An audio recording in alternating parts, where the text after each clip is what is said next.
नमस्कार प्यारे साथियों, स्वागत है आपके अपने पसंदीदा channel amazing fact observe this solution. समसामयिकी के घटना चक्र को लेकर आज हम भाग 2 में उपस्थित हैं और हम आज चर्चा करेंगे बहुत ही महत्वपूर्ण प्रश्नों पर। तो आइए प्रारंभ करते हैं। देखिए, जैसा कि मैंने आपको पहला ही क्वेश्चन दिया हुआ है, सार्स का पूरा नाम। कई बार होता क्या है कि एक कड़ी के साथ में कई कड़ियां जोड़कर आपसे क्वेश्चन पूछ सकते हैं। तो आखिर ये सार्स होता क्या है? तो आपको याद रखना है, श्वसन तंत्र में उत्पन्न होने वाला एक विकार।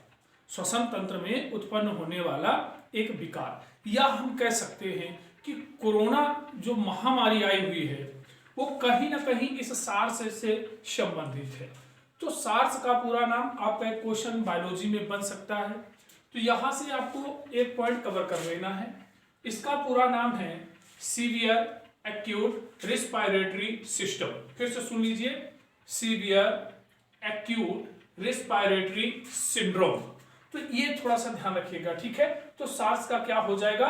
पूरा नाम हो जाएगा severe acute respiratory syndrome. Clear? अब हम बात करते हैं दूसरे पॉइंट पर। तो देखिए, दूसरे पॉइंट पर आपको क्वेश्चन मिल सकता है, चाक हाउ चावल को हाल ही में सरकार ने जीआई टैग प्रदान किया है, या कौन से राज्य से संबंधित है? ये क्वेश्चन इंपॉर्टेंट है। अब एक पॉइंट तो हमको याद रखना, ये आखिर जीआई होता क्या है? इसे हम कहते हैं भौगोलिक संकेतक।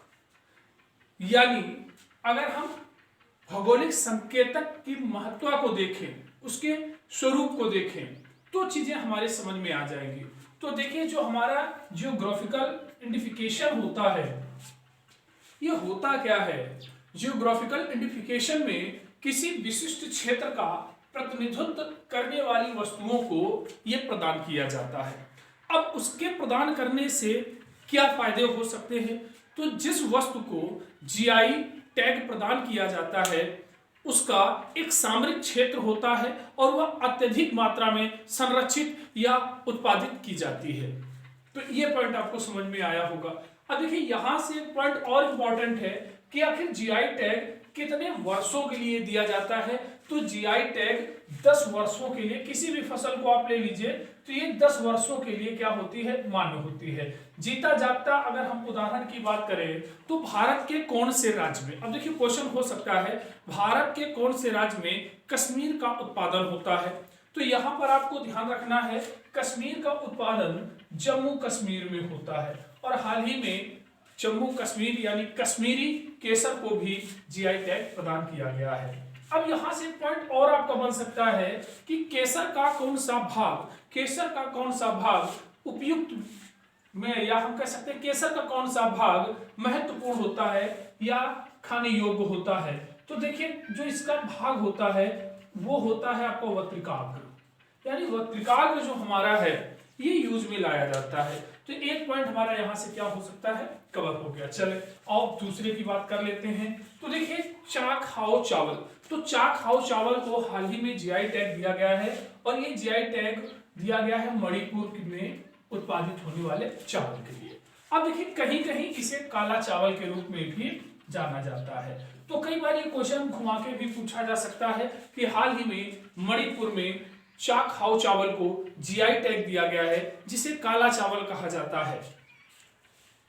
इस चावल के काले होने का कारण क्या है? तो छोटा सा पॉइंट यहां बन सकता है कि इस चावल के काले होने का कारण क्या है? तो देखिए, इसमें एक एंथोसाइनिन नामक वर्णक होता है जिसके कारण यह चावल क्या होता है? काला होता है। तो एंथोसाइनिन क्या है? एक वर्णक है। क्या आपने कभी पपीते के रंग के विषय में बात नहीं की? बिल्कुल। तो यहां पर भी तो वर्णक पाया जा रहा था जिसकी वजह से पपीता क्या था? पीला दिखाई पड़ रहा था। हम कई बार कैरिकोजेंथिल की बात करते हैं, ठीक है। तो ये सब क्या थे? एक तरीके के वर्णक थे। आइए अब हम दूसरी बात करते हैं कि वर्णक देता कौन है। तो देखिए, भौगोलिक संकेतक अगर प्रदान करने की बात करें, भौगोलिक संकेतक रजिस्ट्री मुख्यालय कहां पर स्थित है? तो यहां से आपका एक संस्थान कंप्लीट होता है और ये आपको मालूम होना चाहिए, ये चेन्नई में स्थित है। अब आपको ये जानकारी होनी चाहिए कि चेन्नई भारत के कौन से राज्य में है? तो चेन्नई तमिलनाडु में स्थित है। तो यहां तक ये हमारा पॉइंट कंप्लीट होता है। चलिए अब हम लोग बात करते हैं पीएम केयर फंड की। अब हम बात करते हैं पीएम केयर फंड की। आखिर देखिए, आप लोगों ने कई बार सुना होगा पीएम केयर फंड, तो यहां से एक पॉइंट आपका निकल के आ जाता है कि आखिर केयर में क्या क्या छिपा हुआ है। देखिए, पीएम का मतलब तो आप जानते हो, फंड का मतलब तो आप जानते ही हो, फंड हम बोल सकते हैं कोष के लिए, और पीएम जो है प्राइम मिनिस्टर होता है। अब इस केयर में कई चीजें छिपी हैं, 1 2 3 4 चीजें छिपी हैं। याद रखना कौन कौन सी वो चीजें हो सकती हैं, बस हमें इसका फुल फॉर्म पता कर लेना है। तो प्रधानमंत्री, यहां से याद रखिएगा, पीएम सिटीजन, देखिए सी से आ गया सिटीजन, और ए से आपका असिस्टेंट, और आर से आपका हो जाएगा रिलीफ, ई से हो जाएगा इमरजेंसी। ठीक है, तो पीएम केयर फंड का अगर आपसे पूरा नाम पूछता है तो PM citizen assistant and relief emergency क्या होगा, इसका पूरा नाम होगा। अभी कोविड महामारी के द्वारा जनता से सहयोग की अपील माननीय प्रधानमंत्री नरेंद्र मोदी जी ने की थी, और जो भी डोनेशन किया गया वो इसी पर किया गया, पीएम केयर फंड पर किया गया। तो उम्मीद करता हूं आपको पॉइंट समझ में आया होगा। चलिए अब हम बात करते हैं आत्मनिर्भर भारत मिशन। आत्मनिर्भर भारत मिशन, सेल्फ रेलिएंट इसको बोला जाता है, सेल्फ रेलिएंट कैंपेन। ठीक है, तो देखिए आत्मनिर्भर भारत मिशन, हमें समझना होगा कि आत्मनिर्भर होता क्या है। आत्मनिर्भर होता क्या है, तो हम कह सकते हैं जहां एक देश के स्वरूप की बात की जाए तो कोई भी देश जो अपने यहां भौतिक संसाधनों के लिए किसी दूसरे पर डिपेंड ना हो, वो किसी दूसरे पर निर्भर ना हो, ऐसे देश को आत्मनिर्भर कहा जाता है। एग्जाम्पल के तौर पर आप लोगों ने सुना होगा पीपीई, या हम कह सकते हैं मास्क 95। देखिए, कोविड महामारी के पहले तक भारत में पीपीई और मास्क इत्यादि का उत्पादन नगण्य स्थिति में था, लेकिन सबसे बड़ी चीज ये थी कि हमने अपने स्वरूप को किस प्रकार से बदल लिया। जहां पर पीपीई और मास्क जैसी चीजें भारत में बहुत कम उत्पादित की जाती थी, किंतु महामारी के दौरान हमने इनका उत्पादन ज्यादा से ज्यादा किया। तो ये चीजें हमें याद रखना है, ये क्या था, ये हमारी अपनी आत्मनिर्भरता थी। तो इसी को लेकर प्रधानमंत्री नरेंद्र मोदी जी ने आत्मनिर्भर भारत मिशन की शुरुआत की। अब देखिए इसके अंतर्गत दिया क्या जाने वाला है, तो इसके अंतर्गत आपको 20 लाख करोड़ का पैकेज दिया जाने वाला है, और ये जो पैकेज हम दे रहे हैं ये लगभग हमारी जीडीपी का कितना है, या हम कह सकते हैं तो ये वैश्विक जो जीडीपी का स्वरूप देखें, हमारी जीडीपी का लगभग जो ये 10% है। तो देखिए ये जो 10% है, तो अगर हम वैश्विक स्वरूप में देखें तो कई ऐसे देश हैं जो अपनी नेशनल इनकम को जीडीपी से दर्शाते हैं। तो बच्चों आपके मन में एक जवाब आया, एक क्वेश्चन आया होगा कि आखिर ये जीडीपी होता क्या है, आखिर ये जीडीपी होता क्या है। तो देखिए इकोनॉमिक्स का बड़ा ही इंपॉर्टेंट पॉइंट है नेशनल इनकम, राष्ट्रीय आय, वहां पर इस शब्द का प्रयोग किया गया है जीडीपी। जीडीपी का जो पूरा नाम होता है ग्रॉस डोमेस्टिक प्रोडक्ट, यानी सकल घरेलू उत्पाद। अब ये सकल घरेलू उत्पाद होता क्या है, तो किसी भी देश की सीमा के अंदर एक वर्ष में जितना भी उत्पादन किया जाता है उसका मूल्य क्या कहलाता है, जीडीपी। तो उम्मीद करता हूं आपको समझ में आया होगा कि ये जीडीपी क्या है। चलिए सर बात करते हैं। अब देखिए 20 लाख करोड़ की हम बात करें तो 20 लाख करोड़ में आपको याद होगा कि हम एमएसएमई के लिए बहुत सारा धन आवंटित करते हैं। आखिर ये एमएसएमई है क्या, एक बार हमें इसके पूरे नाम को जानना होगा। तो देखिए माइक्रो यानी सूक्ष्म, स्मॉल लघु, मीडियम यानी मध्यम, और इंटरप्राइजेस उद्यम। ठीक है, तो हम कह सकते हैं सूक्ष्म लघु मध्यम उद्योग या उद्यम। ठीक है, तो यहां से डेफिनेशन भी मिल जाती है कि कितने तक के राशि या निवेश वाले उद्यमों को हम इस तरीके से कह सकते हैं या ला सकते हैं। तो देखिए ये होते क्या है, ये छोटे छोटे मझोले उद्योग होते हैं जो बहुत ही छोटे स्तर पर कार्य करते हैं। ठीक है, तो इसके लिए हमने क्या किया है, हमने बहुत सारा आवंटन किया हुआ है।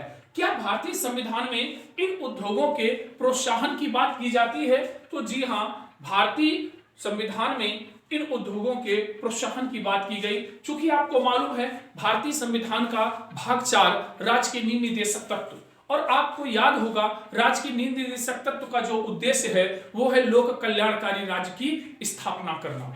तो ये अब लोक कल्याणकारी राज्य की स्थापना करने के लिए 3 प्रकार की हमने विचारधाराओं को उसमें सम्मिलित किया है। एक विचारधारा समाजवादी विचारधारा थी, दूसरी हमारी उदारवादी विचारधारा थी, और तीसरी गांधीवादी विचारधारा थी। तो देखिए ये करंट का ही मैटर नहीं है, ये इकोनॉमिक्स का भी मैटर है और ये पॉलिटी का भी मैटर है। तो यहां से एक पॉइंट हमारा बन सकता है कि भारतीय संविधान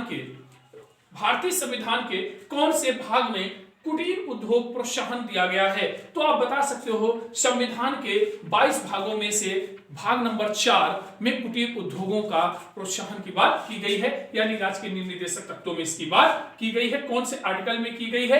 तो ये आर्टिकल नंबर 43 पे की गई है, 43 पे की गई है। और कौन सी विचारधारा से प्रभावित है? तो ये गांधीवादी विचारधारा से प्रभावित है। आप सभी को मालूम होगा भारत में उपनिवेश के दौरान, या हम कह सकते हैं भारत में ब्रिटिश रूलिंग के टाइम पर हमारे जितने भी छोटे छोटे या लघु मझोले जो उद्योग थे तो उनको अंग्रेजों के द्वारा क्या कर दिया गया था? नष्ट कर दिया गया था। हमसे केवल और केवल कच्चे माल की सप्लाई कराई जाती थी। अत्यधिक अपने लाभ हेतु, या हम कह सकते हैं अपने व्यापार को अत्यधिक लाभ पहुंचाने हेतु हमसे कृषि कराई जाती थी। जैसा कि आप लोगों ने मॉडर्न हिस्ट्री में पढ़ रखा होगा, नील, शोरा, अफीम इत्यादि चीजों का उत्पादन भारी मात्रा में भारत में कराया जाता था, और इनको ले जाकर के ब्रिटेन के औद्योगिकरण के अंतर्गत वहां से मशीनों के द्वारा सामान निर्मित किया जाता था और पुनः इन्हें बाजारों पर बेचा जाता था, जहां पर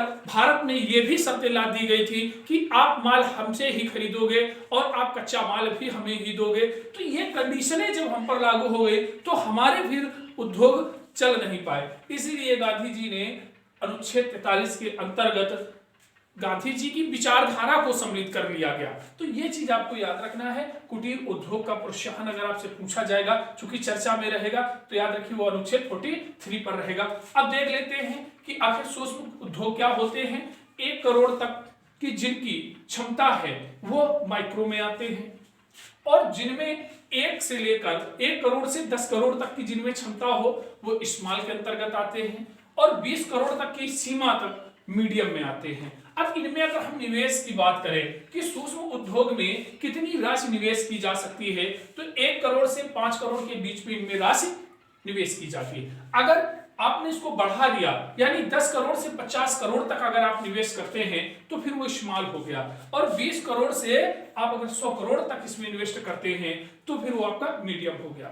चीजें बहुत कम लिखी होंगी, लेकिन आपको जब जोड़ के पढ़ाया जाएगा तो बहुत सारी चीजें निकलकर बाहर आएगी। तो देखिए एक पॉइंट और आया, यहां पर आपसे पूछा जा सकता है वोकल फॉर द लोकल कौन से मिशन के अंतर्गत लिए गई पंक्तियां हैं। तो अब कौन से मिशन, अभी आपको हमने बताया सेल्फ रिलायंट जो कैंपेन है आत्मनिर्भर भारत मिशन, इसके अंतर्गत हमारे माननीय प्रधानमंत्री नरेंद्र मोदी जी ने वोकल फॉर द लोकल की बात कही थी। तो आप इसे याद रखिए, स्थानीयों के लिए जो आवाज है, जो स्वर है की बात यहां पर किसने कही थी?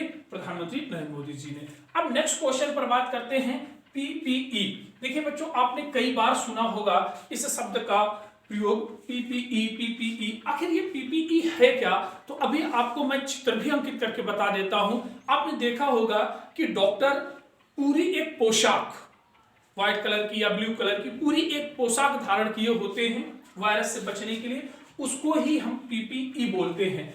बच्चों, एयरफोर्स नेवी जैसे एग्जामों में ये छोटे छोटे पॉइंट आपके लिए आ सकते हैं। तो पीपीई का पूरा नाम क्या हो सकता है? तो देखिए, पर्सनल प्रोटेक्टिव इक्विपमेंट। क्या हो जाएगा? Personal protective equipment. ठीक है, तो ये पीपीई का हो गया पूरा नाम। अब हम दूसरे की बात करते हैं प्राणवायु। देखिए, प्राणवायु कौन से संस्थान के द्वारा विकसित किया गया? ये क्वेश्चन आपके रेलवे, एसएससी इत्यादि लेवल में पूछा जा सकता है।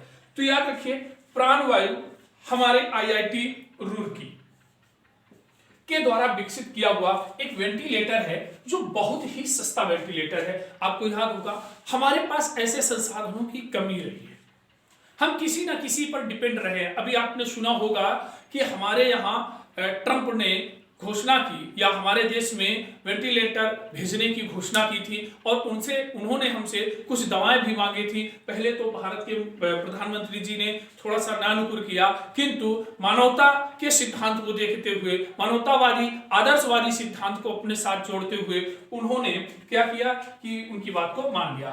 ठीक है, तो मलेरिया की दवा थी, उसको उन्होंने वहां पर भेजा। चलिए, तो अब देखिए दूसरा पॉइंट आता है आत्मनिर्भर भारत मिशन के 5 स्तंभ क्या हैं। जरूरी ये नहीं कि कब प्रारंभ किया गया, थोड़ा सा अगर आप क्वेश्चनों को घुमाकर नहीं पढ़ते हैं तो आता हुआ भी क्वेश्चन आपका स्लिप हो जाता है।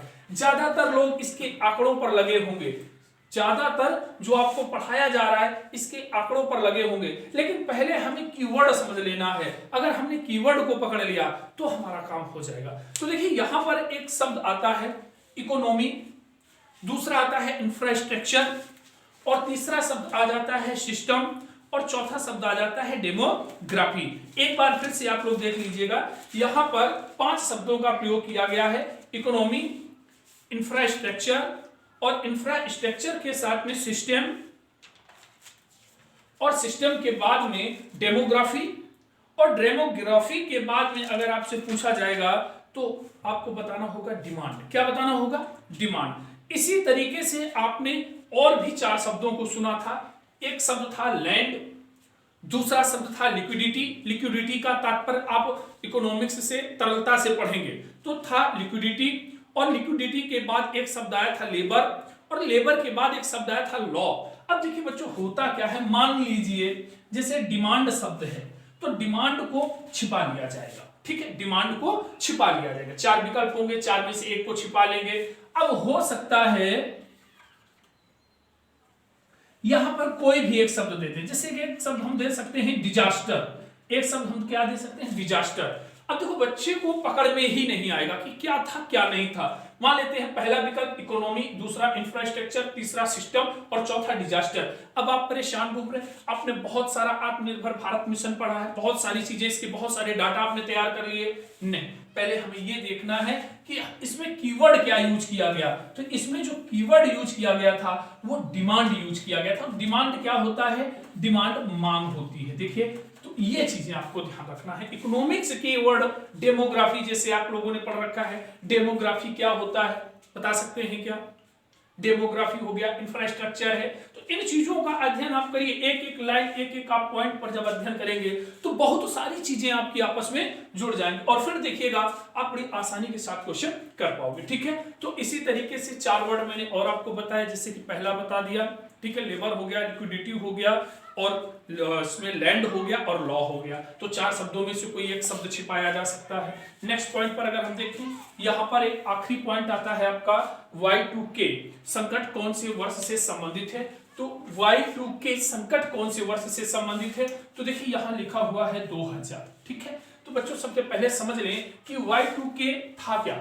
यहां पर भी प्रधानमंत्री नरेंद्र मोदी जी ने भारतीय लोगों को संबोधित करते हुए कहा कि आप Y2K संकट में जब इतना कारगर साबित हो सकते हैं तो कोविड-19 जैसी महामारी के लिए तो और भी हम अच्छा कर सकते हैं। ठीक है, तो यहां पर देखिए एक पॉइंट आया था Y2K, बस हम लोगों को कीवर्ड पकड़ना होता है। क्या था Y2K? नहीं समझ में आया होगा, मैं आपको एक कीवर्ड और बता देता हूं, 2G स्पेक्ट्रम घोटाला। जैसे 2G स्पेक्ट्रम शब्द का प्रयोग मैंने किया, आपके दिमाग में आया था अरे हाँ ये तो कोई आवंटन घोटाला था। इसी तरीके से Y2K में हो सकता है कि चर्चा के दौरान प्रधानमंत्री नरेंद्र मोदी ने चर्चा के दौरान Y2K संकट का जिक्र किया, जिसमें K का अर्थ क्या होता है। बच्चों ध्यान रखना, ये घटना कंप्यूटर के क्षेत्र से जुड़ी हुई घटना थी और देखिए कंप्यूटर आपके सिलेबस में सम्मिलित किया गया है। कोई भी एग्जाम हो कंप्यूटर से क्वेश्चन जरूर बन रहे हैं, तो ये ध्यान रखिए। तो यहाँ पर ये घटना 2000 में हुई थी। 1999 के बाद कैलेंडर का नया वर्ष जो आने वाला था वो 2000 का था, और यहाँ पर कंप्यूटर 2 अंकों को ग्रहण नहीं कर रहा था। जैसे ही आप डाल रहे थे तो 2000 नहीं शो कर रहा था, ये समस्या थी, इसका भी निराकरण किया गया था। तो Y2K, Y दर्शाता है ईयर को और ये 2 संख्या 2 को दर्शाएगी और K का मतलब होता है 1000। के का मतलब होता है 1000, ध्यान रखिएगा। तो ये पॉइंट आपको, अरे आपने YouTube सब्सक्राइब में देखा होगा ना, 2 पॉइंट कुछ करके ऐसे दे देते हैं, तो के का तात्पर्य आपको मालूम हो गया होगा कि 1000 होता है। ठीक है, तो आज की क्लास हमारी यहीं तक थी। हम अगली क्लास में और भी अच्छे पॉइंटों को लेकर आएंगे और डिस्क्रिप्शन की बात करेंगे। देखिए, आप हमसे अभी वो उम्मीद मत कीजिए कि आप भैया क्वेश्चन दे देंगे, ऑप्शनल करा देंगे, जल्दी जल्दी करा देंगे। जल्दी जल्दी में कुछ नहीं होता, चीजों को आपको पकड़ने की जरूरत होती है। ठीक है, मैं आपको कभी वो टैगलाइन नहीं दूंगा, एक बार 5 मिनट में देख लो तो 100 क्वेश्चन तैयार हो जाएंगे। ये चीजें मैं नहीं आपको बता सकता, क्योंकि मैं आपको जड़ तक चीजें बताने की कोशिश करूंगा। अगर चैनल पसंद आ रहा है तो सब्सक्राइब जरूर कर दीजिए, क्योंकि आपके सब्सक्राइब और कमेंट हमें और ज्यादा ऊर्जा प्रदान करते हैं। बहुत बहुत धन्यवाद।